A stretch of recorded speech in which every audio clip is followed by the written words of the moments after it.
Don't threaten Josh Gad with a good time.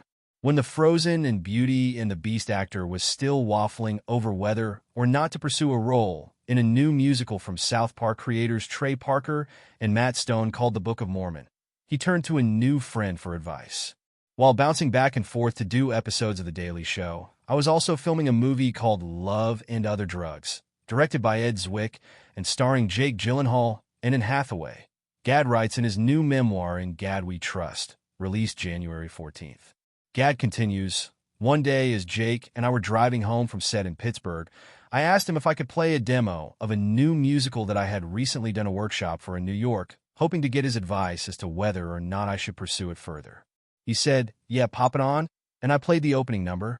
Gyllenhaal had no idea what he'd just agreed to hear. Jake laughed his ass off when Gad played him the first song.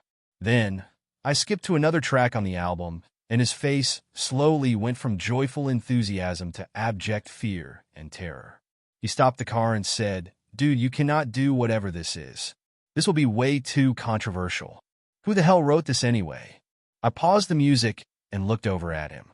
The South Park guys. Reps for Gyllenhaal did not respond to Entertainment Weekly's request for comment. Around the time Love and Other Drugs entered production in late 2009, The Book of Mormon was only in the workshop stage. Nobody was really sure what the endgame was, Gad writes. And then there was also the small issue of the thing not being fully written. Gad doesn't reveal which songs he played for Gyllenhaal, but it's likely that the song was the edgelord anthem Hasa Diga Ibowe, which Gad describes being retooled at various workshops and contains lyrics like "F, you God, and I will give you my AIDS." The actor did eventually agree to star in The Book of Mormon, which premiered on Broadway at the Eugene O'Neill Theater in 2011. Gad originated the role of Elder Cunningham alongside Andrew Rannell's Elder Price in a satiric look at two young missionaries' misguided attempts to spread the gospel in a small Ugandan village.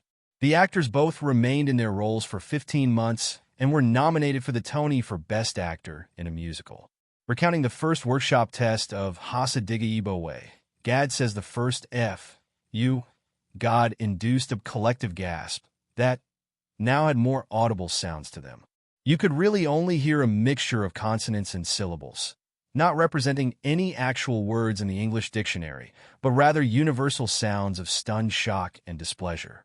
The stunned response from the audience was a timely reminder that sometimes very controversial satire might be better left to rudimentary animated characters on Comedy Central.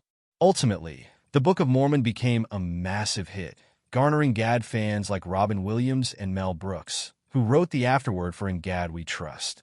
The book even won Parker, Stone, and Robert Lopez a Tony. Gad describes Hasa Diga Ibowe, by far the raciest cut from that book, as that rare song that can somehow manage to properly offend every single demographic simultaneously, while also daring the same offended parties not to laugh at the outrageousness of it all.